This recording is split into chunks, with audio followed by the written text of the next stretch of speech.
민호는 12살의 고아 소년이었다. 한국 남부의 작은 마을에서 혼자 살면서 배를 저어 강을 건너고 복권을 팔아 생계를 이어갔다. 평소처럼 민호가 배를 저을 때 갑자기 강가에서 무언가를 발견했다. 두렵긴 했지만 가까이 가보기로 했다. 깜짝 놀랄 일이 벌어졌다. 한 남자였다. 누군가가 있다. 민호는 강가에 쓰러져 움직이지 않는 남자의 모습을 보고 심장이 빠르게 뛰었다. 늦은 오후에 폭우가 쏟아지기 시작했고 탁한 물이 거세게 흘렀다. 빗속에서 모든 것이 흐릿해졌다. 하지만 민호는 망설이지 않았다. 최대한 빨리 배를 저었다. 차가운 빗물이 얼굴을 때렸지만 작은 손으로 노를 꽉 잡았다. 누군가를 구할 수 있는 기회를 놓치고 싶지 않았다. 가까이 다가가 보니 의식을 잃은 남자가 누워 있었다.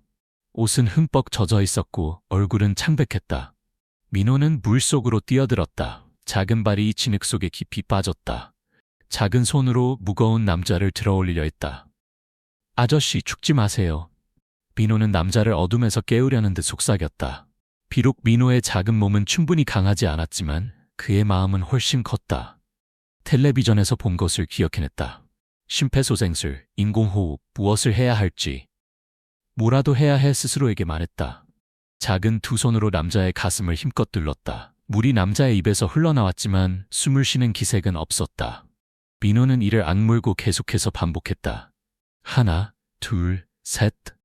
그의 목소리가 빗소리에 섞여 들렸다. 세 번째, 남자가 갑자기 살짝 움찔했고 약한 숨결이 새어나왔다. 민호는 안도의 한숨을 내쉬었지만 여전히 떨리는 손으로 남자를 배에 눕혔다. 민호는 마지막 힘을 짜내어 집으로 배를 저었다. 발이 어깨에서 떨어져 나갈 것 같았지만 마음은 멈추는 것을 허락하지 않았다. 아버지의 모습이 갑자기 떠올랐다. 바로 이 강에서, 이런 폭우 속에서 아무도 제때 아버지를 구하러 오지 못했다. 아버지는 영원히 떠나버렸고 어머니와 함께 초라한 초가집에 민호를 남겨두었다. 이분을 꼭 구해야 해.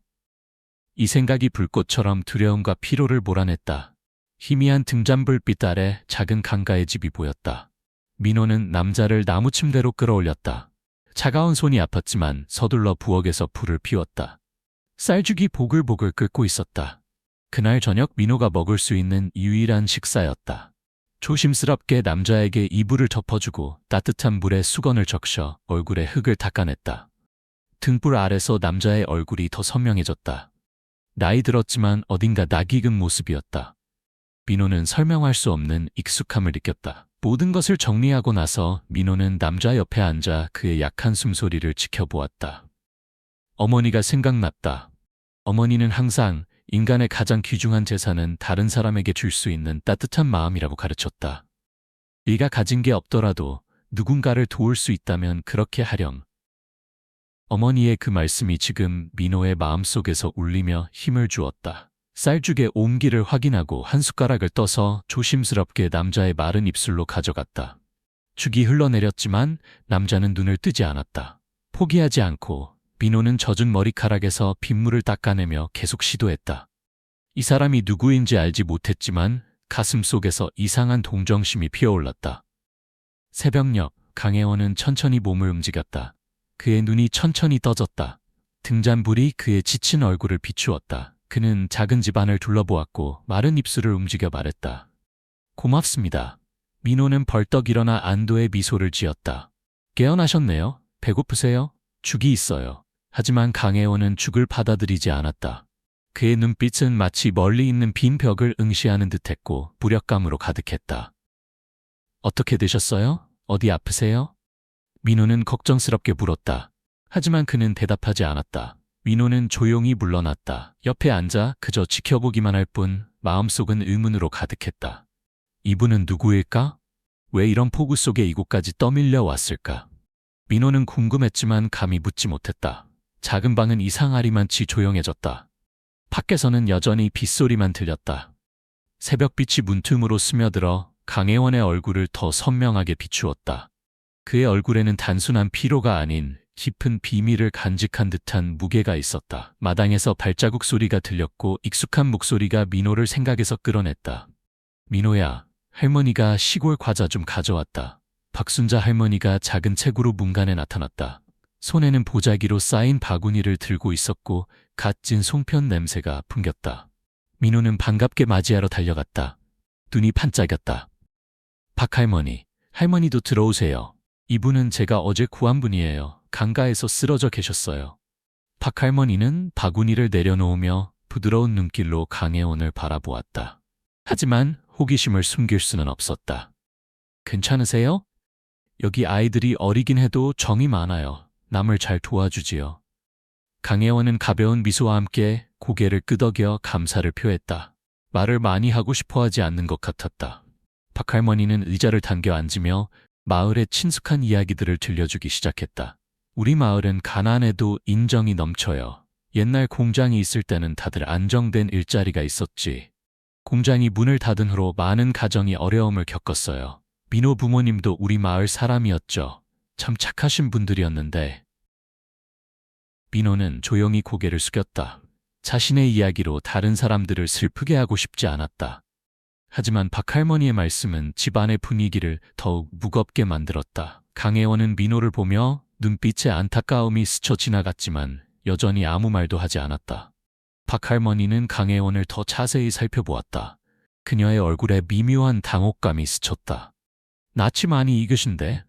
전에 어디서 뵌 것 같아요. 마을에 아는 분이라도 있으신가요?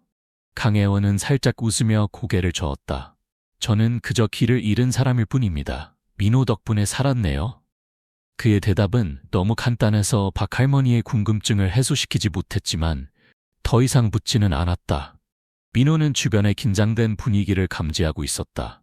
그는 항상 남의 감정에 민감했다. 할머니, 송편 정말 맛있어 보여요. 감사합니다. 민호가 분위기를 밝게 하려 말했다. 그는 차를 따라 박할머니께 드리고 그녀를 집 한쪽으로 데려가 어머니의 한복을 가리켰다. 보세요. 어머니의 한복을 잘 보관하고 있어요. 민호는 부드럽게 말했다. 강혜원의 시선이 한복에 머물렀다. 오래되었지만 깨끗하게 관리된 연한 하늘색 한복이었다. 강혜원의 목이 베었다. 마치 먼 과거의 기억이 되살아난 듯했다.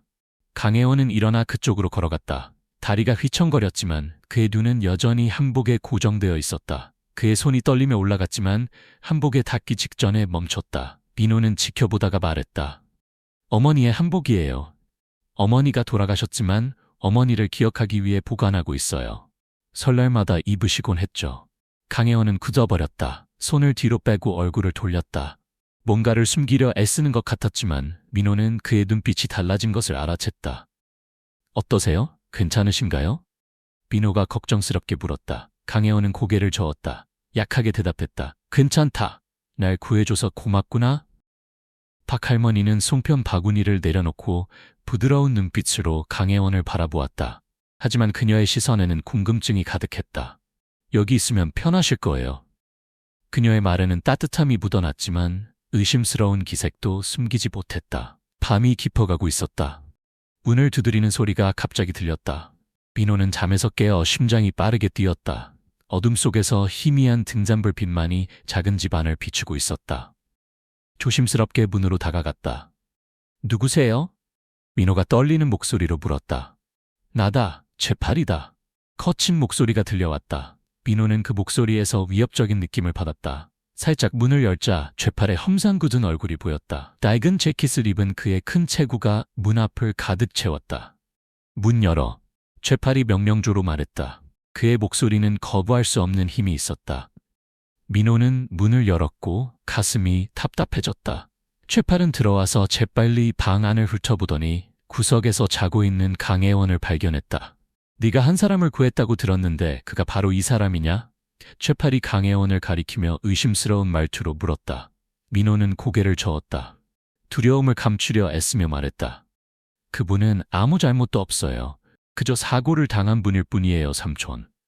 최팔은 비웃듯 웃었다. 그의 눈은 여전히 강혜원에게서 떨어지지 않았다. 민호야, 내 말 잘 들어라. 이 사람은 평범한 사람이 아니야. 네가 누굴 보호하고 있는지 모르지만 나는 알아. 그를 나한테 넘겨. 민호는 강혜원의 침대 앞에 서서 작은 몸으로 방어막이 되었다. 안 돼요. 그분은 나쁜 사람이 아니에요. 지금 도움이 필요한 분이에요. 최팔의 얼굴이 일그러졌다. 어린 것이 어른 일에 끼어들지 마라. 경고하는데 그를 계속 보호하면 너도 모든 걸 잃게 될 거야. 이 집까지도. 민호는 문을 꽉 잡은 채 떨리는 손으로 버텼다. 두려움이 엄습해왔지만 물러서지 않았다. 상관없어요. 그분이 누구시든 무엇을 하셨든 상관없어요. 지금 도움이 필요하신 분이라는 것만 알아요. 어머니가 계셨다면 저에게 이렇게 하라고 하셨을 거예요. 민호의 말에 최팔은 잠시 멈칫했다. 그의 굳은 얼굴에 순간 감정이 스쳐 지나갔지만 곧 차가운 눈빛으로 돌아왔다. 좋아, 네가 선택했구나. 하지만 기억해라. 언젠가는 그의 편에 섰던 것을 후회하게 될 거야. 강혜원은 지금까지 조용히 상황을 지켜보다가 천천히 일어났다. 그의 목소리는 약했지만 단호했다. 제가 이 아이에게 폐를 끼치고 싶지 않습니다. 필요하다면 제가 알아서 떠나겠습니다. 민호는 재빨리 돌아섰다. 눈빛이 결연했다. 안 돼요. 가실 필요 없어요. 제가 구했으니 끝까지 보호할 거예요. 최팔은 비웃듯 한 걸음 물러났다. 떠나기 전 마지막으로 의미심장한 눈빛을 던졌다. 우리는 다시 만나게 될 거야. 그때는 네가 후회하지 않기를 바란다. 그렇지만 바로 그 순간 민호는 어머니가 가르쳐준 선한 마음을 저버릴 수 없다는 것을 알았다.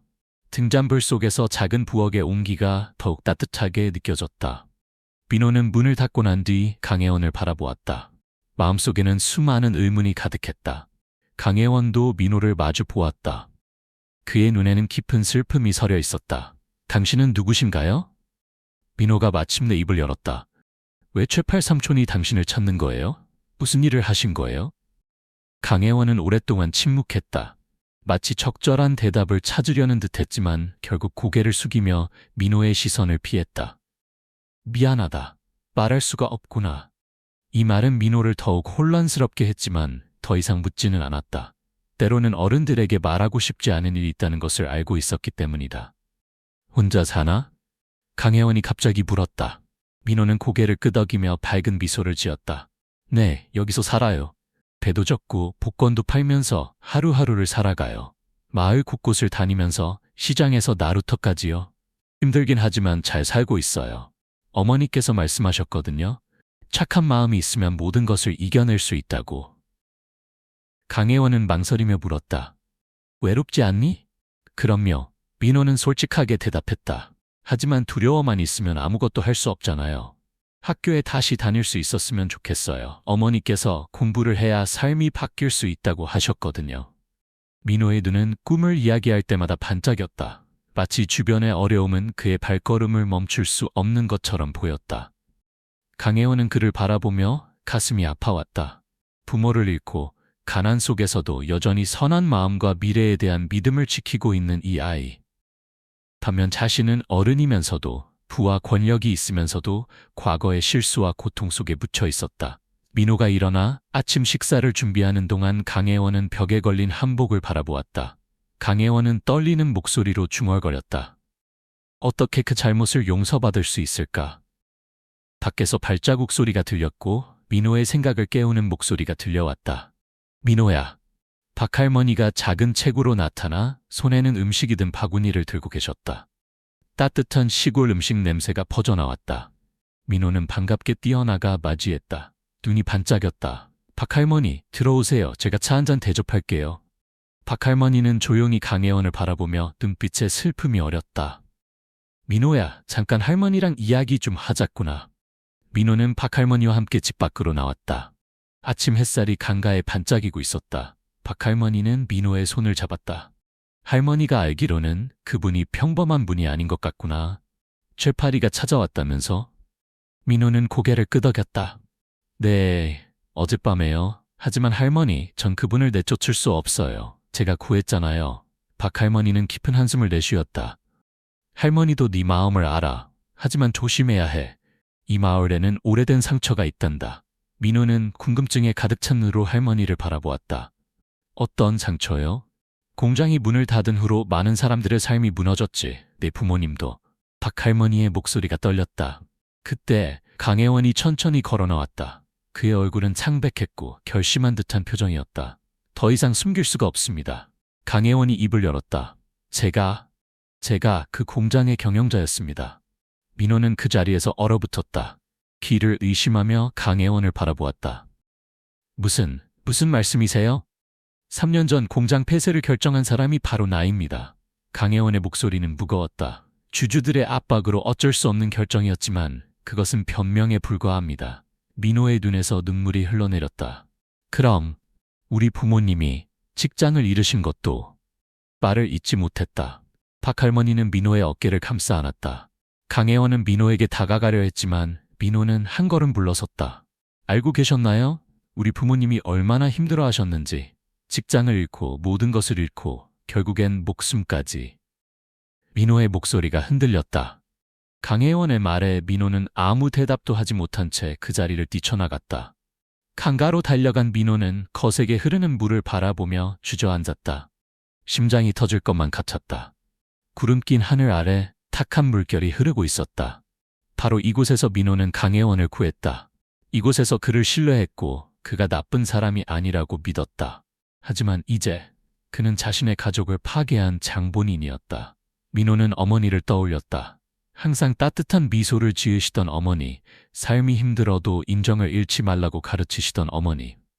엄마, 저 어떡하죠? 민호의 속삭임이 바람에 섞여 사라졌다. 박할머니가 민호를 찾아왔다. 그녀는 천천히 민호 옆에 앉았다. 할머니, 어떻게 용서할 수 있죠? 민호가 떨리는 목소리로 물었다. 그분 때문에 우리 가족이, 우리 마을이. 박할머니는 민호의 어깨를 감싸 안았다. 민호야, 할머니가 한 가지 이야기를 해줄게. 용서는 약한 것이 아니란다. 과거에 묶여있지 않기 위한 가장 강한 방법이지. 내 어머니는 사랑으로 살았고 할머니는 내 어머니도 네가 이렇게 하길 바라실 거라 믿는다. 민호는 대답하지 않았다. 그저 강물을 바라보며 눈물을 흘렸다. 자신의 선택이 옳은지 그른지 알 수 없었다. 내면에서는 분노와 동정심이 격렬하게 충돌했다. 집으로 돌아온 민호는 벽에 걸린 어머니의 한복을 보았다. 그것은 마지막 유품이자 어머니의 사랑과 희생을 상징하는 물건이었다. 민호는 한복을 손으로 만지며 깊은 생각에 잠겼다. 용서. 민호는 중얼거렸다. 눈에는 여전히 눈물이 고여 있었다. 자신이 그것을 할 수 있을지 확신할 수 없었다. 이때 밖에서 발소리가 들렸다. 민호는 창문을 통해 강혜원이 짐을 싸서 나가려는 것을 보았다. 그의 움직임은 느리고 힘이 없어 보였다. 마치 세상의 무게를 혼자 짊어진 것처럼. 어디 가시는 거예요? 민호가 갑자기 문을 열고 물었다. 강혜원은 놀란 듯 돌아보았다. 더 이상 너에게 배를 끼치고 싶지 않구나. 네가 겪은 고통을 생각하면 내가 있을 자리가 아닌 것 같다. 강혜원은 민호를 바라보았다. 그의 눈에는 복잡한 감정이 어려 있었다. 네가 그렇게 말해주다니. 하지만 난 너무 많은 잘못을 저질렀어. 민호는 한 걸음 더 다가갔다. 박할머니 말씀처럼 용서는 잊어버리는 게 아니래요. 앞으로 나아가기 위한 거래요. 어머니도 늘 그러셨어요. 미움은 우리를 더 아프게 할 뿐이라고. 그날 저녁 민호는 강혜원과 함께 작은 식탁에 앉았다.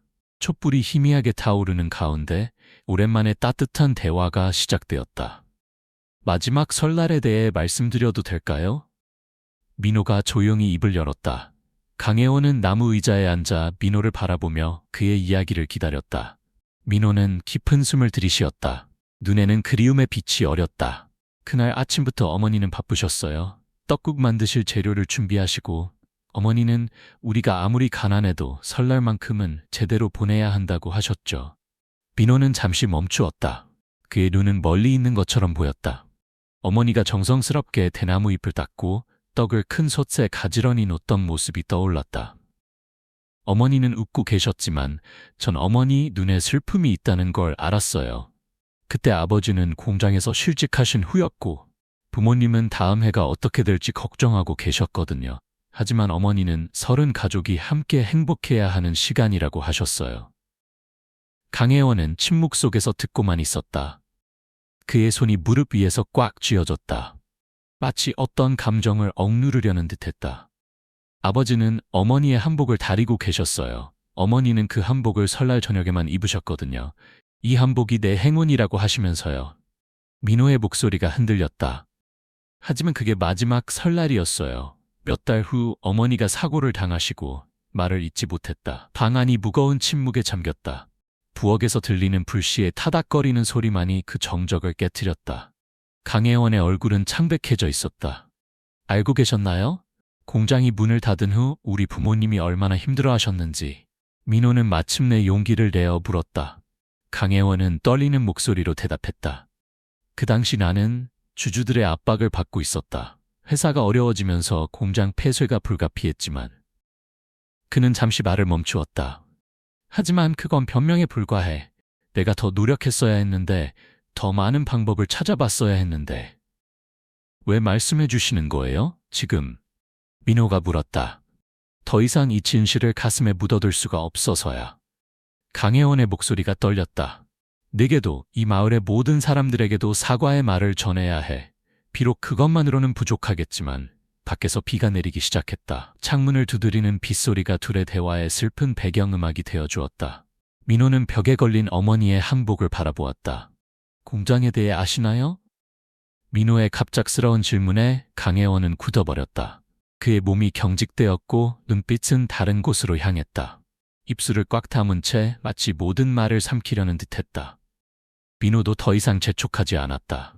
그저 조용히 앉아 있었지만 의심의 눈빛을 숨기지는 못했다.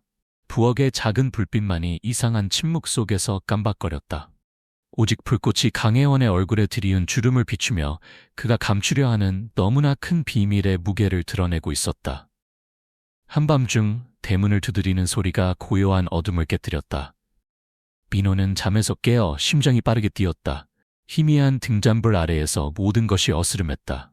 발끝으로 조심스럽게 문으로 다가갔다. 나다, 최팔이다, 문 열어. 거친 목소리가 들려왔다.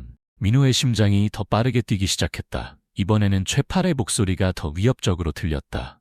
창문 너머로 손전등 빛이 비추었고 무거운 발자국 소리가 여러 개 들렸다. 최팔은 문 앞에서 멈춰섰다. 손에는 나무 몽둥이를 들고 있었고 그의 날카로운 눈빛은 어둠 속에서도 번뜩였다. 장난칠 시간 없다. 그 늙은이를 내놓아라.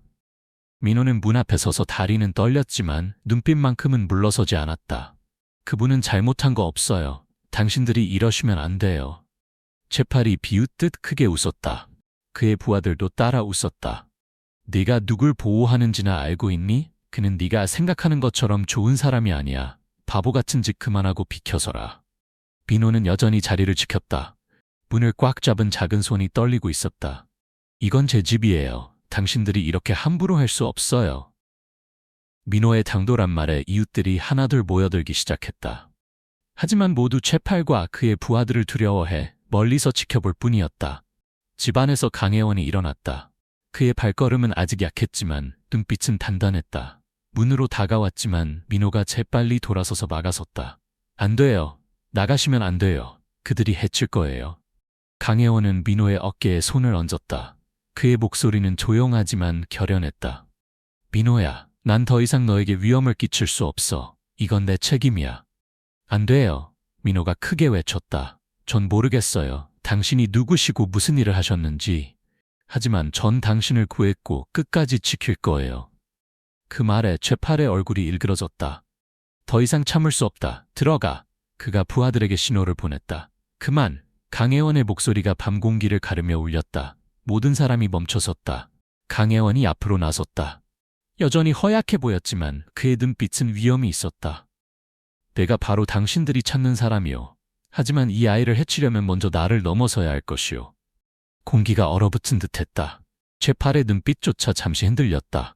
하지만 곧 그의 비웃는 듯한 미소가 돌아왔다. 좋아, 아주 좋아. 나는 자신의 운명을 받아들이는 사람이 좋더군. 이때 박할머니가 사람들 사이를 비집고 나왔다. 강혜원 씨, 이제 기억났어요. 당신이 그 공장에... 민호는 숨을 멈췄다.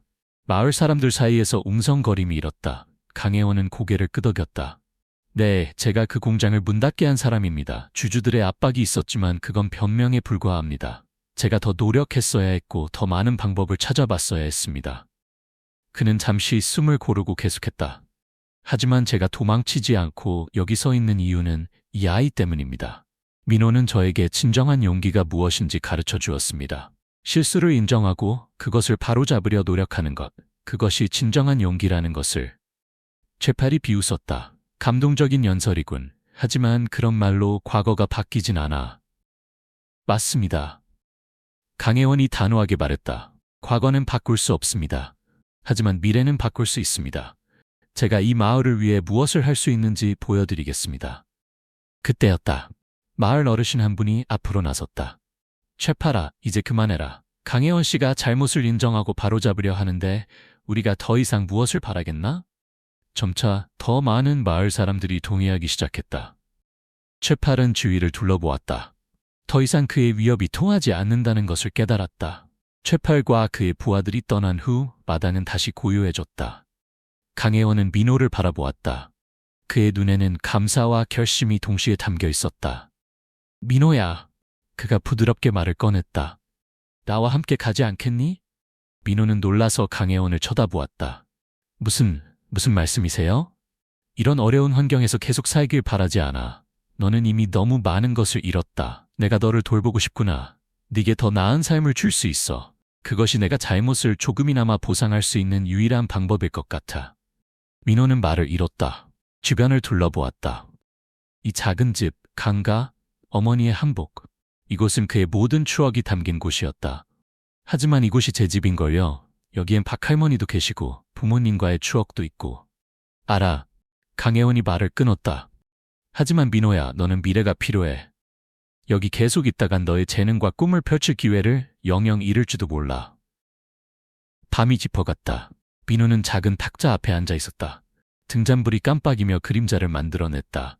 그의 마음속에는 폭풍이 일고 있었다. 어머니가 가르쳐준 말씀이 다시 떠올랐다. 아들아, 용서는 약한 것이 아니란다.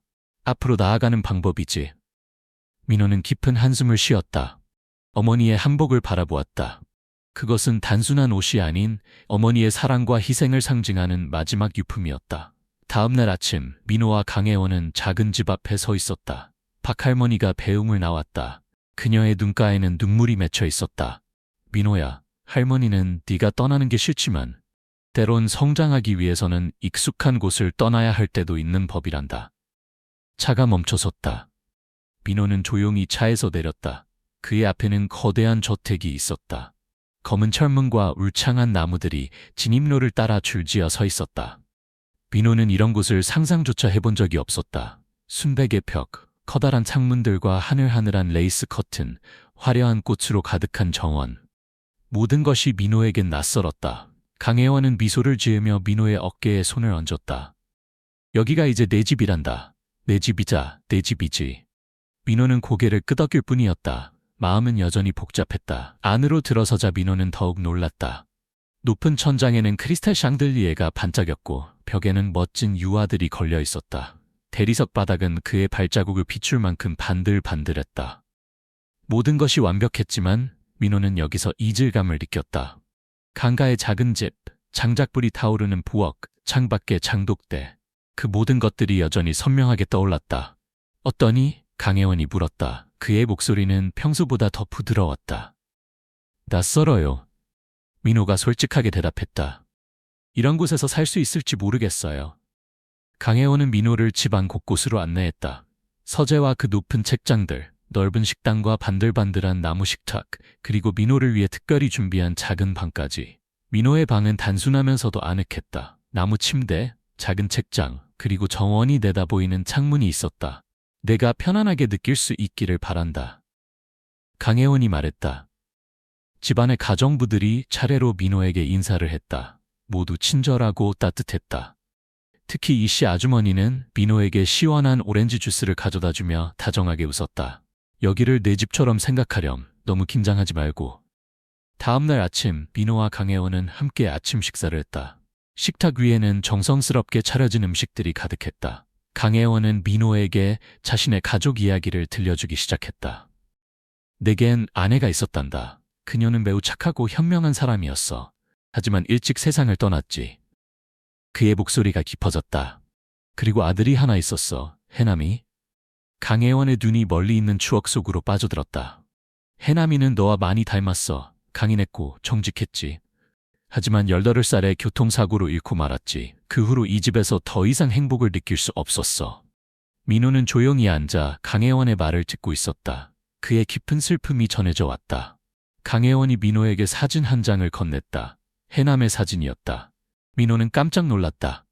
사진 속 소녀는 정말 자신과 놀랍도록 닮아 있었다. 같은 맑은 눈빛, 같은 희망찬 미소. 아마도 네가 여기 온 것은 내게 또 한 번의 기회일지도 모르겠구나.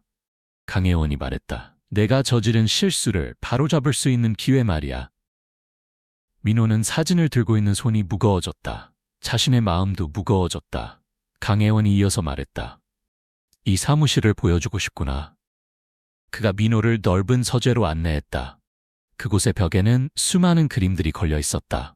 부드러운 터치로 그려진 그림들은 더 나은 미래에 대한 꿈을 담고 있었다. 평화로운 마을, 들판에서 뛰노는 아이들, 푸른 강물. 민호는 한동안 그림들을 조용히 바라보았다. 그의 마음속에서 무언가가 움직이기 시작했다. 이런 걸 실제로 만들 수 있나요? 강혜원은 미소를 지었다. 할 수 있어. 그리고 네가 도와주면 좋겠구나. 다음 날부터 강혜원은 민호를 자신의 자선 사업에 참여시키기 시작했다. 민호는 가난한 사람들의 이야기를 듣고 그들의 필요를 이해하는 법을 배웠다. 그들은 함께 먼 시골 마을을 방문했다. 그곳에서 아이들이 책가방을 받고 환하게 웃는 모습, 마을 사람들이 깨끗한 물을 얻게 되어 기뻐하는 모습을 보았다. 이 모든 것이 민호의 마음을 따뜻하게 했지만 동시에 고향 생각이 더욱 간절해졌다. 어느 저녁 민호는 자신의 방 창가에 앉아 별이 가득한 하늘을 바라보고 있었다. 강 회장님, 민호가 조심스럽게 입을 열었다. 우리 마을을 위해서도 뭔가 하고 싶어요. 강혜원은 민호를 바라보았다. 놀란 듯하면서도 뿌듯해 보였다. 무엇을 하고 싶니? 고향에 있는 사람들을 돕고 싶어요. 박할머니 같은 분들, 학교에 가지 못하는 아이들, 예전 우리 가족처럼 어려움을 겪는 사람들을요. 강혜원은 민호 옆에 앉았다. 그의 눈빛이 깊어졌다. 내 마음을 이해한다. 하지만 그들을 가장 잘 돕기 위해서는 네가 먼저 준비가 되어 있어야 해. 공부도 하고 경험도 쌓아야지. 그래야 더 큰 일을 할 수 있어. 민호는 조용히 있었지만 머릿속에는 여전히 강가의 작은 마을 풍경이 떠올랐다. 다음 날 아침 민호는 강혜원과 함께 큰 후원자들과의 회의에 참석했다. 어린 나이였지만 민호는 빠르게 회의 분위기에 적응했다. 강혜원이 프로젝트를 설명하는 방식, 사람들의 마음을 움직이는 법을 배웠다. 2년이 흘렀다. 민호는 버스에서 내렸다. 황금빛 석양이 고향 마을의 흙길을 비추고 있었다. 더 이상 복권을 파는 어린 소년이 아닌 성숙해진 청년의 모습으로 돌아왔다. 어깨에는 낡은 가방을 메고 있었지만 그 안에는 큰 꿈이 담겨 있었다. 민호는 익숙한 흙길을 따라 걸었다. 마을 사람들이 걸음을 멈추고 민호를 바라보았다. 그들은 서로 속삭였다. 민호가 돌아왔네. 저 고아 소년이 이제 훌륭한 청년이 됐구나. 한 농부가 자랑스러운 목소리로 말했다. 박할머니는 이제 전보다 더 늙으셨지만 천천히 민호에게 다가왔다. 그녀는 민호를 꼭 안았다. 눈물이 흘렀다. 우리 민호가 돌아왔구나. 마을 사람들 모두 네가 보고 싶어 했단다. 민호는 할머니 앞에서 고개를 숙였다. 감정이 북받쳤다. 할머니, 저 여기에 단순히 방문하러 온 게 아니에요. 우리 마을을 위해 뭔가를 하고 싶어요. 멀리서 강혜원이 걸어왔다. 그의 손에는 마을 학습관 설계도가 들려 있었다. 민호와 그가 오랫동안 준비해온 프로젝트였다. 다음 날 마을 사람들이 강가 근처 빈터에 모였다. 강혜원이 모두 앞에서 무료 학습관 건립 계획을 설명했다. 이곳은 우리 마을 아이들이 공부할 수 있는 곳이 될 것입니다. 더 나은 미래를 꿈꿀 수 있는 기회를 주고 싶습니다. 우리는 건물만 짓는 게 아니라 아이들의 미래를 함께 만들어가는 것입니다. 팍스 소리가 터져나왔다. 사람들의 눈빛에는 기대감이 가득했다. 최팔조차도 한때는 마을의 골칫거리였던 그도 이제는 참여하고 있었다. 그는 조용히 구석에 서 있었지만 그의 행동은 진심을 보여주고 있었다. 민호야, 뭐가 필요하면 나한테 말해. 최팔이 짧게 말했다. 민호는 한때 자신을 위협했던 이 사람이 이제는 든든한 조력자가 되어 있다는 사실이 신기했다. 마을의 첫 학습관은 찬란한 아침 햇살 속에서 문을 열었다. 마을 전체가 모였다. 노인부터 어린이까지 모두가 설렘으로 가득 차 있었다. 새 책이 가지런히 꽂힌 책장들, 반짝이는 책상들이 줄지어 서 있었다. 민호는 하얀 셔츠를 입고 단상에 올라섰다. 잠시 숨을 고르고 말을 시작했다. 오늘 이 자리에 서게 되어 감사합니다. 저는 한때 고아였고 단순한 꿈밖에 없는 아이였습니다. 하지만 마을 분들의 사랑과 강 회장님의 도움으로 이렇게 설 수 있게 되었습니다. 박수가 터져 나왔다. 민호의 눈은 빛났다. 이 학습관은 단순히 글을 배우는 곳이 아닙니다. 더 나은 미래를 꿈꾸는 곳입니다. 우리 마을의 아이들이 제가 그토록 바라던 기회를 가질 수 있기를 바랍니다. 강혜원이 단상에 올랐다. 그의 얼굴에는 감동이 가득했다. 처음으로 그는 이 시골 마을 공동체 앞에서 진심 어린 말을 전했다. 잠시 말씀드리겠습니다. 오늘 저는 가장 진심 어린 사과를 드리고 싶습니다. 과거에 저는 공장을 지키지 못했고 그 결과에 맞설 용기도 없었습니다. 하지만 민호 덕분에 저는 실수를 바로잡아야 한다는 것을 깨달았습니다. 공기가 조용해졌다. 한 어르신이 일어나 말씀하셨다. 강 회장님, 우리는 당신의 사과를 받아들입니다. 중요한 건 오늘 당신이 여기 계시면서 옳은 일을 하고 계시다는 겁니다. 군중 속에서 박할머니는 민호를 자랑스러운 눈으로 바라보았다. 그녀는 민호에게 다가가 속삭였다. 얘야, 넌 어른들도 하지 못한 일을 해냈구나. 내 어머니가 정말 자랑스러워 하실 거야. 민호는 미소를 지었지만 눈가에는 눈물이 맺혔다. 할머니, 그저 어머니가 가르쳐 주신 대로 했을 뿐이에요. 다른 사람을 도울 때 우리도 치유된다고 하셨거든요. 마을의 첫 학습관은 빠르게 아이들의 희망의 상징이 되었다. 한때 길거리에서 물건을 팔던 아이들이 이제는 공부할 수 있는 곳을 가지게 되었다. 교실에서는 아이들의 웃음소리가 끊이지 않았고 새 책들이 가득한 책장 앞에서 그들의 눈은 반짝였다. 민호는 온 마음을 다해 학습관 운영에 참여했다. 그는 아이들에게 글을 가르치는 것뿐만 아니라 자신이 겪은 인생의 큰 교훈들도 전했다. 인내, 용서, 그리고 사랑에 대해. 매 수업마다 민호는 어머니를 떠올렸고 그녀가 심어준 인간의 씨앗을 다시 뿌리고 있었다. 어느 저녁, 민호는 강혜원과 함께 작은 배를 타고 강을 건넜다. 그들이 마주한 석양은 황금빛으로 빛났고 잔잔한 물결이 그 빛을 반사했다. 민호가 노를 젓는 동안 강혜원은 마을의 변화에 대해 이야기했다. 민호야, 네가 나에게 가르쳐준 게 있다면 그건 진정한 용기야. 잘못을 인정하고 바로잡으려 노력하는 것. 그게 진정한 용기라는 걸 너를 통해 배웠단다. 민호는 미소를 지었다. 회장님도 제게 많은 것을 가르쳐 주셨어요. 저는 이제 알아요. 용서는 과거를 잊어버리는 게 아니라 미래를 위해 한 걸음 나아가는 거라는 거려. 이제 마을은 더 이상 슬픈 기억의 장소가 아니었다. 최팔은 학습관의 관리인이 되어 매일 아침 운동장을 청소하고 고장난 것들을 고쳤다. 말은 적었지만 아이들과 함께 시간을 보내며 그의 눈빛은 언제나 자부심으로 빛났다. 박할머니는 여전히 마을에서 가장 따뜻한 존재였다. 그녀는 자주 학습관에 간식을 가져다주며 민호와 아이들에게 소중한 조언을 아끼지 않았다. 민호를 볼 때마다 그녀는 항상 그의 어머니 얘기를 했다. 내가 정말 잘하고 있어, 민호야. 내 어머니는 분명 하늘에서 너를 보며 미소 짓고 계실 거야. 아름다운 봄날 아침, 민호와 강혜원은 강가에서 배를 저었다. 맑은 물은 아침 햇살을 반사하며 반짝였다. 각각의 물결은 마치 이 강이 목격한 수많은 변화의 이야기를 들려주는 것 같았다. 회장님, 민호가 조용히 말했다. 이 강을 기억하세요? 제가 처음 회장님을 구했던 곳이에요. 그때는 회장님이 누구신지도 모르고 그저 도움이 필요한 분이라고만 생각했어요. 강혜원이 미소를 지었다. 그래, 내 그 순수한 마음이 나를 바꾸게 했단다. 고맙다, 민호야. 민호는 예전의 고아 소년에서 이제는 많은 이들에게 희망을 주는 청년이 되었다. 그는 고개를 들어 하늘을 바라보며 어머니에게 속삭였다. 강혜원과 민호는 서로를 바라보며 미소 지었다. 강물 위에서 부자간처럼 가까워진 두 사람은 이제 서로의 상처를 치유하는 존재가 되었다. 학습관에서는 새로운 꿈들이 자라나고 있었다. 한때는 희망이 없어 보였던 아이들이 이제는 밝은 미래를 그리기 시작했다. 책장에는 새 책들이 가득했고 교실에서는 배움에 대한 열정이 넘쳐났다. 민호의 이야기는 마을을 넘어 널리 퍼졌다.